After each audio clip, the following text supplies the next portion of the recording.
Good afternoon, everybody, and welcome to this week's Labor Live at 12:05. I'm Kim Hayes, the political director here at the Alaska AFL-CIO. This is our weekly series where we talk about interesting topics in labor. As usual, if you put things into the Facebook chat or if you're on Twitter watching this, if you comment, we will see that and we can respond. I do want to shout out to one of our viewers, Kelly, who gave us a great idea for a future topic. We will be talking about recruitment and retention of women into the trades in an upcoming edition. So thank you to Kelly. So if you have an interesting topic, please put it in the chat. And Alex Jorgensen, the communications director here and my colleague, he will take that comment and we'll start working on that. But for today, I have a very special guest. I want to let everybody know that the Alaska AFL-CIO has expanded. We have recently hired someone to work in Fairbanks, so we now have a much further reach. Our guest today is Brent Nichols. He is now the new Interior Labor Coordinator in Fairbanks. A little bit about Brent. Brent grew up on the Kenai Peninsula in a union household. His dad is an IBW member. His mom was an AFT member. He went to school at Washington State University and recently graduated with a bachelor's in political science. And now he is relocated himself to Fairbanks and getting involved in that community and working for us in that office. Welcome, Brent. We're so happy to have you on board. Why don't you introduce yourself to our viewers? Yeah, thank you. Yeah, so I'm Brent Nichols. Thank you for having me. I really appreciate being here. Great. So I'm going to ask you 3 questions like we always do on this series. I want to start going into a little bit about you. Growing up, what were some of the ways that you saw the union helping your family? You've told us about, we know your dad, he's an active member of the IBW. Your mom worked in the union as well. What were some of the ways you saw the union helping your family growing up? Well, there's a couple ways, but basically the thing that the union did for both of them and, for pretty much everybody who's a member for working families is improve their standards of living. And a lot of the ways in which we had a decent income growing up was that my dad just worked a lot of hours, more than 24 hours. Like there was a lot of times where, him working as a lineman, they'd go out on calls and he'd be gone by the time I woke up. And by the time I went to bed, he wasn't back yet. He worked a lot of hours. But on top of that, the union negotiating on his behalf was able to get him better wages and also safe working conditions. When it's like -10, -20, -30 degrees outside and there's storms and people's powers are going out, it's good to know that you're going to be, provided the safety equipment to do your job effectively. Working as a lineman is one of the most dangerous jobs in the country, even more so than being a police officer.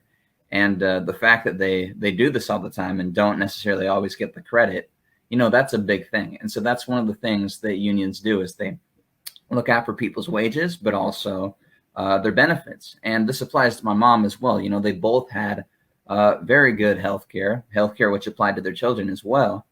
And without going into too much detail, when I was younger, I had quite a few health problems, and being doubly covered, that was able to help me a lot. And that's something that not everybody can say. It was something that allowed us to go on trips and travel the world. It was something that allowed me and my sister to go to school so that I could be doing the job that I am doing today. None of that would have been possible without the union support of my parents and my parents' support of me. And so for all of that in unison, I am very thankful.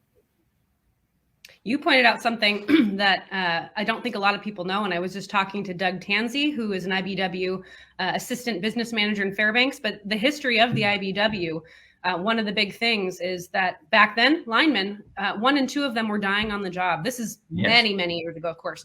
It is one of the most dangerous professions. It remains that way, but it used to be so much worse before the union existed and were able to fight for those protections. So thank you for pointing that out. It is one of the most dangerous professions and one we all rely on, because when there's a storm and the power goes out, everybody's waiting for people like your dad to go repair it regardless of the conditions. So thanks for pointing that out. It's a good thing a lot of people don't know about.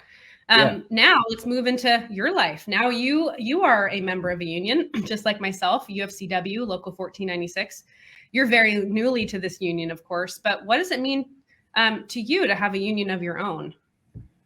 Yeah, it's very cool. And it provides many of the, same benefits that I spoke about with my parents in terms of higher wages, healthcare benefits, time off to be with family and to enjoy the holidays. These are all great benefits that, not everyone can say. And honestly, in most of my previous jobs, I couldn't say that. One of the things that I initially felt when I got this job is that I felt as though I had suddenly, leapt into the middle class. Because prior to that, I was working a lot of minimum wage jobs or, slightly more than that. But these weren't things that, offered healthcare. These weren't things that, offered living wages. And the other interesting thing is, during the negotiation process, them talking about pensions, I guarantee you that most people in my age, slightly older, slightly younger, don't even know what a pension is. They think it's like a 401k or something, and they're lucky if they're even putting money into that. The sorts of things that unions provide are, extremely instrumental in building a middle class in this country, and I wish we had more of it. Well, you and I, Brent, and our team, we're going to work really hard to make sure we have more of those, more young people joining unions, having access to the union. So that's another great reason why you're on board. So moving that way, what is something you hope to do to help the labor movement, specifically in Fairbanks? Because we know that's where we need to build capacity. Yeah, so I mean, the first thing I'm doing right now, because I just recently moved up, I'm from the Kenai Peninsula, so I'm not as familiar with the interior as I am down south. But right now, what I'm doing is I'm trying to network. I'm trying to introduce myself. I'm trying to get more familiar with both the labor landscape and the political landscape. So this isn't just the local union halls, but it's also the city council, the state legislature, the borough assembly, things like that. And then on top of that, turnout. There's a lot of people who support causes that are pro-labor and pro-worker, but they don't always have the information. They don't always know when the elections are. They don't always know what the issues are. And so turnout is a huge thing because, first of all, I think we have the numbers. I think most reasonable people, whether you're Democrat, Republican, Libertarian, Independent, nobody wants to work alongside asbestos. They don't want exposure to toxins. Everybody wants a raise. These aren't partisan issues. And I think sometimes labor movements are perceived as being this exclusively a left-leaning project, but that's not true. There's no reason why a conservative or a Republican wouldn't want the benefits that these organizations provide. And so I think that's one of the things that we just got to tell people is, what our values are and just marketing them and make sure that when it comes time to make these decisions, whether it be elections, whether it be worker strikes, that these people are turning out, they're doing what they need to do, and they're supporting the people that they need to support. So that's what I'm trying to do. And the other thing that I think we should all be doing is destigmatizing the trades, because a lot of the people that we're working with and working for, they're welders, they're linemen, they're construction workers and things like that. And I don't think that they always get the credit that they deserve. In school, a lot of times they have a college preparedness program a lot of times, and they don't necessarily indicate and explain the benefits of the trades, not only that our society needs them, but that they often pay well. And I know in my own experience that, going to college, there's a lot of people that just go.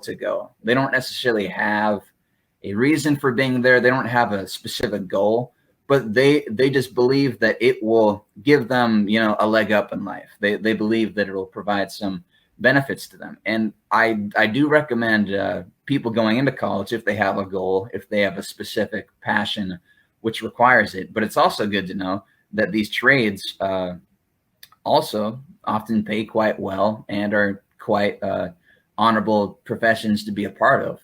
And I don't think it's always viewed that way. A lot of times when they're, organizing data, making statistics, like seeing how people voted based on education level. Well, a lot of times a trade is considered less education than a bachelor's, and a bachelor's is less than a master's.